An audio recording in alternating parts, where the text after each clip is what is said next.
Bonjour chers téléspectateurs, bienvenue dans votre émission sur l'environnement Sàmm Sunu Alam. Aujourd'hui, on va s'intéresser à cet arbre appelé le baobab, qui est au même titre que le lion, l'emblème du Sénégal. Il est reconnaissable de par son tronc large et ses branches qui ressemblent à des racines.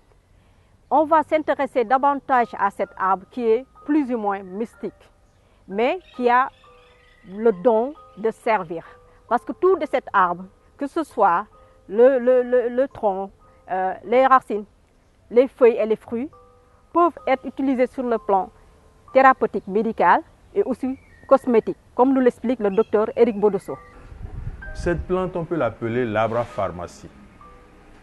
Tout est utile dans la plante, tout. Les feuilles, c'est extrêmement riche en oligo-éléments, en vitamines, en acides aminés, pour citer certains seulement, en silicium, en magnésium, en calcium, et toutes les séries de vitamines sont riches là-dedans. Donc, vous savez, quand vous avez déjà rien que les feuilles qui sont riches en tous ces oligo-éléments, vous comprenez que, en point de vue maladie, tout ce qui est crampe, ça marche. Tout ce qui est scorbut, les gencives qui saignent, le beriberi, ça marche. Tout ce qui est avitaminose multiple, eh bien, ça règle ces problèmes-là. C'est tellement bien connu que les femmes l'utilisent dans le lalo, les feuilles séchées. Dans le lalo, c'est extrêmement riche. Et ce n'est pas pour rien que nos mamans l'utilisent dans le couscous. Quand vous voyez le fruit, eh bien, le fruit, quand vous savez l'utiliser, eh bien, c'est extrêmement bon pour tout ce qui est diarrhée, maladie diarrhéique, maladie dysentérique. C'est extrêmement bon. Le fruit lui-même, quand vous suivez l'utiliser, croyez-moi, vous connaissez l'asthme, eh bien, ça le guérit, le fruit. Alors, si vous descendez un peu plus, je ne veux pas aller dans les détails, parce que quand vous ne savez pas trop l'utilité de ce que je dis, nous serons obligés d'être attention parce que les pirates sont partout. Hein? Et croyez-moi, nous utilisons une partie du baobab pour guérir les lithiases, les calculs. Croyez-moi, je suis très sérieux. Et vous savez qu'en médecine conventionnelle, quand vous avez des calculs, il faut opérer. On n'a pas besoin d'opérer. Le baobab joue bien ce rôle. Vous savez qu'en médecine conventionnelle, quand vous avez la prostate, l'adénome de la prostate, et généralement, tous les hommes de troisième genre, quand vous prenez 5 hommes de troisième âge, 3 au moins ont la prostate. Donc, vous comprenez, c'est une maladie extrêmement fréquente. Eh bien, le baobab, si vous savez l'utiliser, eh bien, ça guérit l'adénome de la prostate. Le baobab, le lalo, intervient dans le traitement des cheveux, dans le traitement même de certains entretiens de la peau.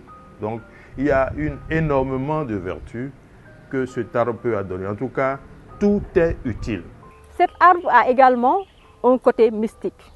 Dans certaines zones du Sénégal, notamment dans le Sine, il est utilisé dans beaucoup de pratiques mystiques, comme nous l'explique le docteur Éric Bodosso. Même l'ombre du baobab, l'ombre seulement du baobab est protecteur. Et il y a aussi, au-delà même de cet aspect protecteur, le pangol céraire. Vous savez, quand on dit pangol céraire, eh bien, on fait appel aux esprits, aux ancêtres. Vous connaissez le Sant Malango de Fatick. Vous connaissez l'ancien, parce qu'il est rappelé à Dieu, Amad Diop. Il est là, encore. L'autre saltigué, je ne vais pas dire son nom, c'était un grand mystique. Là où il habitait, il y avait beaucoup de baobabs. Mais ça, c'est des baobabs pangol qui ne sont pas géants. Ils sont tout petits, mais c'est des porteurs d'esprit. Croyez-moi, quand il est mort, dans sa case, autour de sa case, il y avait au moins une bonne quinzaine de ces baobabs. Quand il est mort, ils ont tous disparu. c'est des manifestations spirituelles aussi des baobabs. Donc ils ne sont pas seulement physiques, ils sont historiques, ils sont spirituels, ils sont mystiques. Ça permet de lier la génération actuelle aux générations passées et qui permettent aussi de continuer avec les générations futures. C'est un lien spirituel et il y a des baobabs. Quand vous allez par exemple dans certains sanctuaires sérères, vous avez des baobabs qui sont là depuis des siècles et qui ne sont pas plus grands que vous, au point de vue taille. Vous comprenez? Donc, c'est des esprits manifestés où il y a des pangols, où périodiquement ils font des soins, des rites pour essayer de vénérer ces esprits. Au-delà de tous ces aspects-là, il y a le baobab peut-être aussi considéré comme un cimetière. Le colonel Momar Gueye, ancien des eaux et forêts, qui d'ailleurs s'intéresse à l'arbre et a même produit un livre qui se nomme L'arbre, la vie, nous a un peu expliqué l'histoire du baobab qui porte différents noms ici au Sénégal. Oui, le baobab est un arbre extrêmement important dans les sociétés africaines, en particulier au Sénégal. C'est un arbre qui vit très longtemps. Nous avons identifié le baobab qui a le plus grand nombre d'années, qui se trouve au Zimbabwe et qui a 2000 ans. 2000 ans, à Chiramba, il se trouve ce baobab-là. Au Sénégal, le baobab est un symbole. Il est l'Assemblée nationale, parce que c'est là-bas où les populations se réunissent. Le baobab est également l'école, parce qu'il sert d'abri aux apprenants. Le baobab est également l'endroit où on intronise les rois. Il y a également un autre baobab qui comporte des empreintes de pas de dromadaires et de bovins. Ce baobab de Djilor qui a des empreintes de pas de chameau, de pas de vache, etc., a montré cette particularité au lendemain du passage de Maba Diakhou Ba, qui allait rendre visite au roi du Sine. Ce sont des légendes, si vous voulez, mais on voit les traces aujourd'hui. À Touba, il y a le Guitare, c'est-à-dire ce baobab est censé bénir les gens qui viennent vraiment y faire un tour. Pour ce qui concerne le Saint-Louis, par exemple, nous connaissons tous Guy Sédélé. Guy Sédélé est un baobab sacré, si vous voulez, et tous ceux qui étaient dans la case de circoncision venaient à Guy Sédélé pour faire des circonvolutions et formuler des prières et même mettre une marque sur le tronc du baobab et formuler ces prières. Les royaumes ont toujours été, si vous voulez, ont toujours tourné autour des baobabs, du baobab. Et finalement, quand le Sénégal a eu son indépendance, eh bien, le baobab a été choisi comme symbole, le lion a été choisi comme symbole, et tout cela montre le rôle de cet arbre dans notre société. Situé à 30 km de la ville de Dakar, Bargny est une communauté lébou qui considère le baobab comme une clinique mystique. Aujourd'hui, cette population se plaigne parce que certains de leurs baobabs ont été abattus et d'autres sont emprisonnés.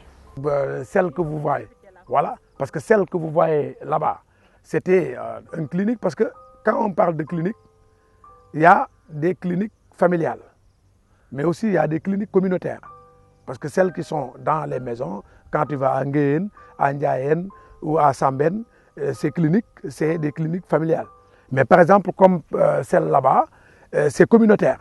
Les gens venaient là-bas faire leurs prières, leurs offrandes. Mais malheureusement, c'est un peu emprisonné parce que tu ne peux pas accéder à cause de la centrale, parce qu'ils ont mis une barrière, juste, peut-être on l'a un peu contourné pour aller voir, mais on dirait que c'est maintenant dans leur périmètre, alors que c'est pas exact.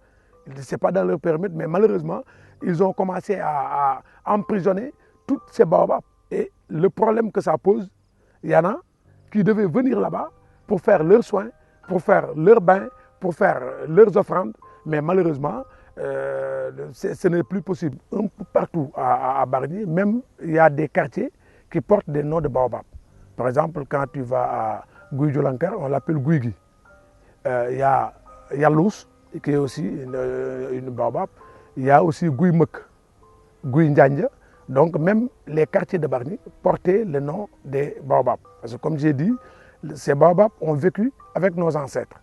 Ils ont vécu avec aussi les esprits qui étaient. Maintenant, nos ancêtres sont partis. C'était bien avant nos naissances. Mais effectivement, nous avons un vécu légué par nos grands-pères et que les gens croient ou ne pas croire, mais c'est des réalités. Parce que parfois, même le jeune qui est en Europe ou en Amérique, parfois il peut avoir des problèmes physiques, mais on en voit ici au Sénégal. Parfois, ils n'ont pas besoin de revenir au Sénégal. Mais juste, on va trouver de l'eau bénite pour l'amener un peu en Europe et tous ces problèmes soient réglés. Lorsqu'on a commencé à combattre la centrale, on est allé voir Mam Dogol pour lui demander des prières. La prêtresse qui était là-bas, Mam Yaïnet, a commencé à parler avec Mam Dogol. Nous, on n'avait pas vu.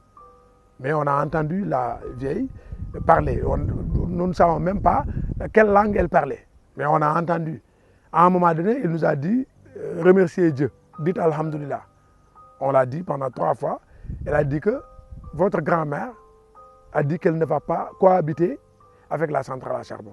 Ça, c'était en 2014. Il n'y avait rien. Mais à un moment donné, avec la centrale, lorsqu'on a vu qu'ils ont commencé à construire, on avait même peur pour que ce que la vieille avait dit ou ce que Mam Dogol avait dit, est-ce que la centrale ne va pas se réaliser? Et alors, nous, on aura un problème parce que ce que nous a dit la prêtresse et la réalité, c'est différent. Mais au finish, lorsqu'ils ont commencé à avoir des pannes qu'ils ne peuvent pas expliquer, on a su que, ah, d'accord. Donc c'était ce que notre grand-mère, Mam Yaïnet, avait dit. On est en face du port minéralier Evraquier. Il y avait une forêt de baobab. Mais malheureusement, le port a terrassé toute cette forêt de baobab, la centrale. Parce que la vallée de Bahadja, aussi, les baobabs, on dit qu'ils sont là où il y a beaucoup d'eau. Quand tu vois une baobab quelque part, c'est qu'il paraît qu'il y a beaucoup d'eau dans le sous-sol. Donc, la vallée de Bahadja, tout Bargny savait que c'était une vallée plein d'eau. En période d'hivernage comme en période de sécheresse, quand tu passes un peu vers, tu verras que les embas regorgent beaucoup d'eau jusqu'à l'hivernage prochain. Mais le port a commencé à terrasser les baobabs.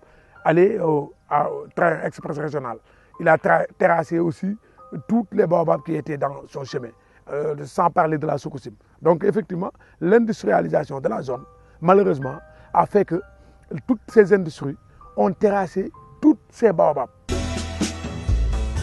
Pour parler de l'histoire du baobab, on est là aujourd'hui à l'église Saint-Pierre des Baobabs, avec comme invité M. Jean-Michel Seck, qui est le président de l'association des Amis du Baobab.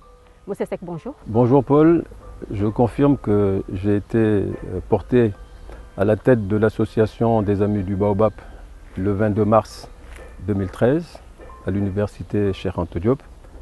Je suis également, on le sait moins, je suis également ingénieur pétrolier depuis 40 ans. Monsieur Seck, on vient de suivre ensemble le reportage qu'on a fait avec le docteur Eric Bodosso. ainsi que le colonel Momar Gueye et un des habitants de Bargny. Quel commentaire en faites-vous? Le docteur Éric Bodossou, que je salue, que j'ai écouté, que je respecte beaucoup, pour les connaissances étendues qu'il a sur les plantes du Sénégal, sur les traditions du Sénégal, a créé le centre Malongo à Fatick, que je connais bien. J'ai souvent échangé avec les saltigués du centre Malongo. J'ai également beaucoup de respect pour eux. Il a décrit toutes les vertus du baobab, aussi bien en tant qu'arbre, en tant que fruit, et tout ce qu'il y avait comme activité économique possible autour de cet arbre. Je pense qu'il a raison. Les Sénégalais ne le savent pas toujours. Et je crois que la vulgarisation qu'il fait est une bonne vulgarisation. Et de proche en proche, nous arriverons à convaincre les Sénégalais que le baobab est un arbre que nous devons non pas vénérer, mais respecter pour tout ce qu'il peut nous apporter dans notre culture, aussi bien au plan matériel qu'au plan immatériel. Le colonel Momar Gueye, que j'ai également écouté, il a entre autres parlé à Saint-Louis de Guy Sédélé. Cet arbre, ce baobab, a joué une histoire. Et les populations de Saint-Louis connaissent l'histoire de Guy Sédélé. Mais il faut surtout, et le colonel, il aurait pu certainement en parler mieux que moi, il faut rappeler aussi aux téléspectateurs que Saint-Louis est aussi la ville de Michel Adanson. Et Michel Adanson, c'est celui dont le baobab porte le nom scientifique, l'Adansonia digitata. Effectivement, il nous a rappelé cette histoire-là. Alors, c'est une longue histoire. Michel Adanson, Saint-Louis. Saint-Louis, c'est par là que les Français arrivent, et vous le savez, en 1659, qu'ils installent les premiers comptoirs. Et Michel Adanson, quand il a visité, n'est-ce pas, donc, tout ce que Saint-Louis pouvait offrir en termes de botanique, il a été impressionné. Voilà. Et on lui doit aujourd'hui donc toutes les recherches qui ont été faites. La plupart ont été vulgarisées en France, mais au niveau de l'IFAN, il faut rappeler aussi aux téléspectateurs que de nombreuses recherches ont été faites à l'Institut français, à l'Institut fondamental d'Afrique noire. De nombreuses recherches ont été faites sur le baobab. Alors maintenant, quand on parle de l'association des Amis du Baobab, est-ce qu'on peut déduire que vous vous portez comme un tampon entre l'ancienne génération et la nouvelle génération? Paul, vous savez, je considère que le baobab pour moi est un drapeau. Le baobab est d'autant plus un drapeau pour moi que le baobab fait partie des symboles de la République du Sénégal avec le lion. Pourquoi est-ce que pour moi le baobab est un drapeau? J'ai grandi à la SICAP Baobab. Et tous ceux qui ont grandi à la SICAP Baobab, ils savent que pour construire la SICAP Baobab, il a fallu couper des baobabs. La SICAP est une société qui a été créée à la fin des années 50, la société immobilière du Cap-Vert. Et la SICAP Baobab, elle est née sur les décombres, vous me passerez l'expression, sur les décombres des baobabs. Il y a encore quelques baobabs à la SICAP, dont un qui s'appelle le baobab foot, dans le circuit que nous avons organisé à travers la ville de Dakar et qui est un circuit qui comprend 24 baobabs. Le baobab foot, il a été nommé baobab foot parce qu'à proximité de ce baobab, il y a un terrain de foot sur lequel moi-même j'ai joué longtemps au football. Et le drapeau que je le porte depuis les années 60. J'ai traversé les années 60, j'ai traversé les années 70. Je suis moi-même un produit du collège Sacré-Cœur qui est en face. J'ai porté le drapeau au cours des années 80 et lorsqu'en 2013, avec quelques amis, nous avons décidé de créer l'association, c'est le même drapeau que je porte depuis 1960 qui est encore entre mes mains. Donc je considère qu'il y a de l'intergénérationnel parce que je connais tous mes amis d'enfance, ils sont encore là, ils peuvent vous parler du baobab comme moi je vous parle du baobab. Et aujourd'hui, j'aide les Sénégalais à mieux comprendre pourquoi est-ce que nous avons ici, autour de nous, des baobabs et pourquoi nous devons les respecter. Maintenant, vous l'avez dit tout à l'heure, le baobab, il est au même titre que le lion, l'emblème du Sénégal. Et maintenant, en tant qu'emblème, qu'est-ce que vous faites pour le préserver quand on se rend compte que dans certains lieux, les baobabs sont abattus? C'est vrai que vous l'avez expliqué, que pour construire ce quartier des baobabs, il a fallu abattre des baobabs. Mais jusqu'à présent, les baobabs sont abattus. À un moment donné, est-ce qu'il restera des baobabs? Paul, les baobabs que l'on abat, en principe, on les abat avec l'autorisation de la direction des eaux et forêts. Quand ce n'est pas le cas,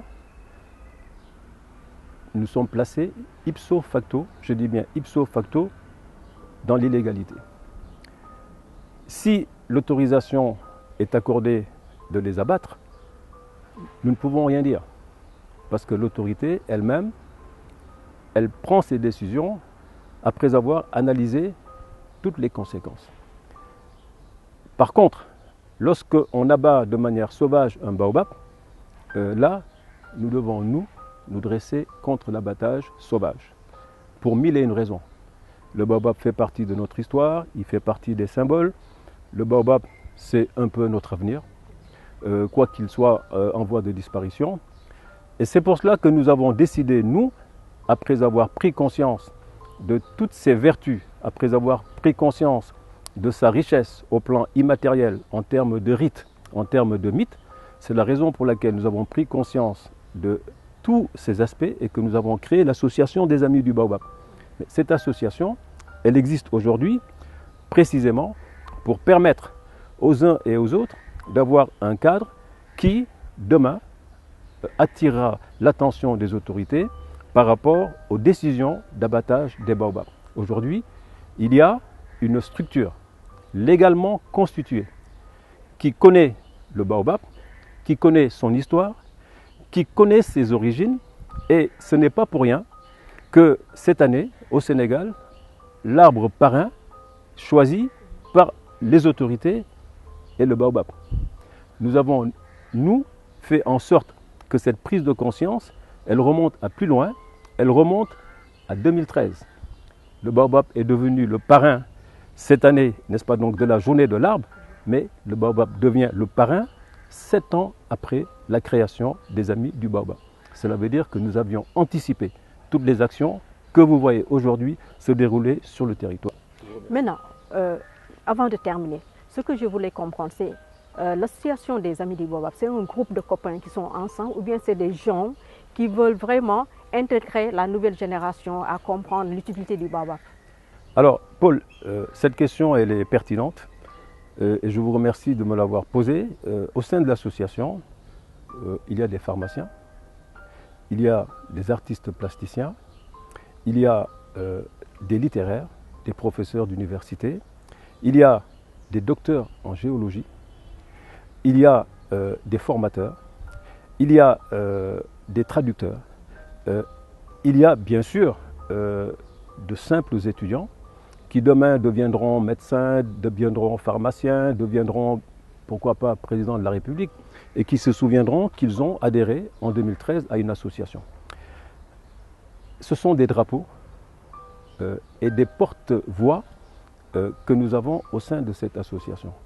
Et chacun d'entre eux, parce qu'il n'y a pas que des amis d'enfance qui se sont retrouvés dans cette association, chacun d'entre eux s'est vu remettre le 22 mars 2013 un drapeau. Ce drapeau, c'est le drapeau du baobab. Et chacun doit aller porter la parole du baobab partout dans le monde, pas seulement au Sénégal, mais aussi à Singapour. À Singapour, il y a un baobab qui est parti du Sénégal et qui aujourd'hui se trouve dans le jardin botanique de Singapour. Merci beaucoup, M. Seck. Merci, Paul. Avant de nous quitter, chers téléspectateurs, nous allons donner la parole à notre expert du jour. Le baobab est une espèce qu'on retrouve en Afrique tropicale sèche. du Sahel à la partie nord de l'Afrique du Sud, mais qu'on retrouve surtout à Madagascar, où il a été identifié cette espèce d'après la littérature. Cette espèce peut mesurer jusqu'à 30 mètres de hauteur à l'âge adulte et peut atteindre 12 mètres de circonférence. C'est une espèce d'après la littérature qui est centenaire, voire même millénaire. C'est une espèce à usage multiple. Pratiquement toutes les parties du baobab sont utilisées. Les feuilles sont utilisées dans l'alimentation humaine, mais également dans l'alimentation animale. Et ces feuilles sont très riches en vitamines et en calcium. Le fruit qu'on appelle le pain de singe est également utilisé dans l'alimentation, mais également en pharmacopée et en cosmétique. Cette pulpe est exportée vers l'Union européenne depuis 2008. Des graines et extraite une huile qui est très riche aussi en protéines et qui est très utilisée dans l'alimentation humaine, dans la pharmacopée, mais également en cosmétique. Les racines sont très utilisées également dans la pharmacopée. En plus des écorces qui sont utilisées dans le cordage, les gens de ma génération ont puisé de l'eau des puits dans les villages avec ce type de corde. La seule partie qui n'est pas exploitée au niveau du baobab, c'est le bois, parce qu'il n'est pas de bonne qualité. Il n'est utilisé ni pour produire de l'énergie, ni comme bois de service, moins encore comme bois d'œuvre. Le baobab est rarement coupé, puisque le bois n'est pas de qualité, notamment dans le monde rural. Il apparaît donc, effectivement, que c'est une espèce à usage multiple, mais l'espèce est très menacée. J'espère que l'émission a été d'un grand apport pour vous. En tout cas, ça nous a permis de bien comprendre l'histoire du baobab et aussi d'être édifiés que la nouvelle génération auront tous les atouts pour préserver cet arbre qui est notre emblème. À bientôt.